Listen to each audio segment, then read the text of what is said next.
Monsieur, bonjour et bienvenue encore sur ma deuxième vidéo par rapport à la série que je vous avais promis sur Campus France, la procédure, comment voyager, comment. On va le faire et ce sera juste après ça. Pour la deuxième vidéo, on va parler de la procédure consulaire, comment il faut faire, comment il faut s'y préparer, comment il faut déposer son dossier et espérer, voilà, à coup sûr d'avoir, bon, à coup sûr ça n'existe pas, mais voilà, d'avoir mis vraiment les chances de son côté pour avoir une acceptation de visa. Alors, si vous avez déjà eu une acceptation, mes félicitations, et si vous n'en avez pas encore, ne vous inquiétez pas, on est jusqu'à la fin du mois pour que les universités répondent et donnent une réponse. Et on croise les doigts pour chacun et pour chacun d'entre vous. Voilà, d'obtenir une réponse favorable, voilà, une réponse en couleur verte. Alors, si vous avez déjà une acceptation, mes félicitations encore. Et voilà, après une acceptation, la toute première des choses à faire, comme vous le savez, ou vous ne le savez peut-être pas, la toute première, la toute vraiment première des choses à faire, c'est de commencer à harceler son garant. Et si vous en avez pas, c'est le moment de commencer à vraiment vous débrouiller pour trouver un garant. C'est le plus gros avantage pour avoir une acceptation de visa quand vous faites une demande de visa étudiant. Le garant est primordial et très important pour, voilà, montrer au consul que vous avez les moyens, vous avez vraiment mis les choses de votre côté pour ne pas être un SDF en France et pour ne pas surcharger les assistantes sociales là-bas. Donc, ils sont vraiment carrés sur tout ce qui est garant financier. Donc, commencez à chercher votre garant. Et ce qui est très important, aujourd'hui, ils ont la possibilité de contrôler vos comptes. Donc, ne cherchez pas forcément une personne qui va commencer à faire des mouvements dans son compte seulement pendant 3 mois. Mais vraiment une personne qui a de l'argent dans son compte, qui est un commerçant, un parent qui a de l'argent, un député, un ministre, peu importe.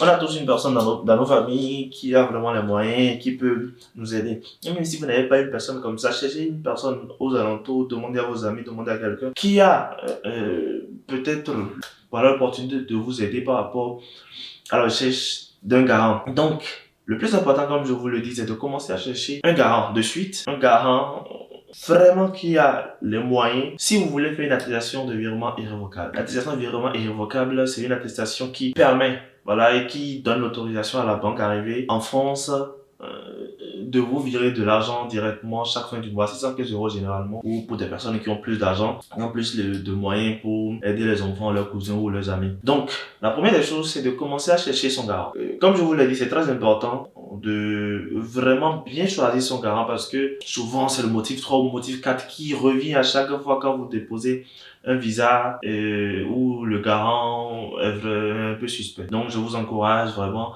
à chercher, oui, une personne qui a les moyens et qui peut vraiment prouver qu'il a les capacités ou la capacité de subvenir à vos besoins en France et également à ses besoins.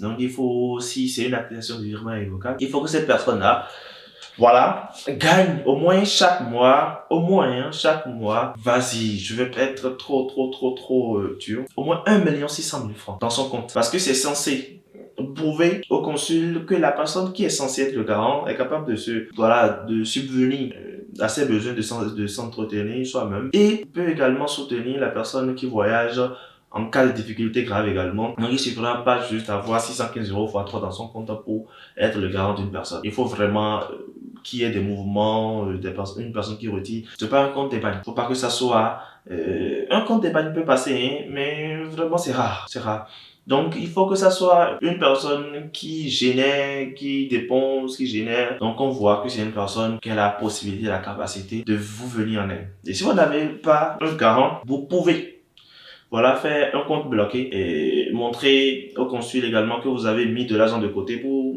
assurer un an, voilà, un an d'études en France, qui fera en quelque sorte un total de 615 € x 12 quoi. 615 € x 12. Voilà, mais je vous conseillerais plutôt de miser plus sur 700 €, 750 € x 12 si vous voulez faire un compte bloqué. Après, il y a d'autres personnes qui trouveront leur garant en France. Ça, c'est encore toute une autre procédure. On en parlera dans une autre vidéo si vous voulez. Si des personnes ont un garant en France, si vous voulez savoir les papiers à fournir ou pas.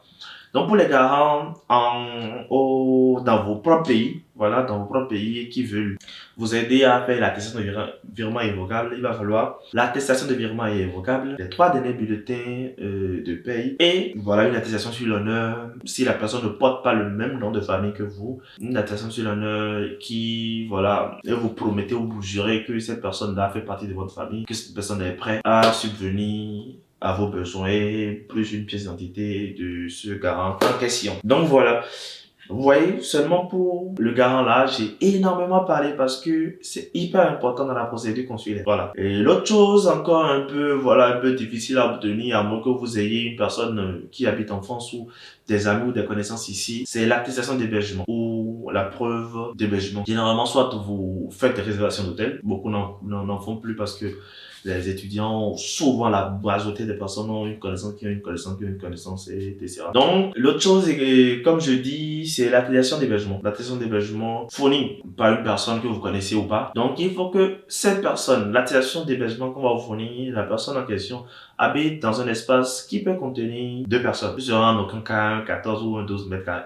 Il faut forcément, bon pas forcément, moi je vous conseillerais que ça soit au moins un 23 mètres carrés. Voilà, un 23 mètres carrés à partir de 23 mètres carrés pour, voilà, pour accueillir une personne. Vous aurez plus de chances d'être accepté avec un 23 mètres carrés qu'avec un 18 mètres carrés. Donc dites à la personne qui vous fait l'attestation d'hébergement, voilà, s'il peut trouver, voilà, ou s'il a un ami qui a un espace un peu grand et qui habite seul, qui peut te faire une attestation d'hébergement. Les 2 documents les plus importants, voilà, c'est l'attestation de virement irrévocable, enfin le justificatif financier, et l'attestation d'hébergement.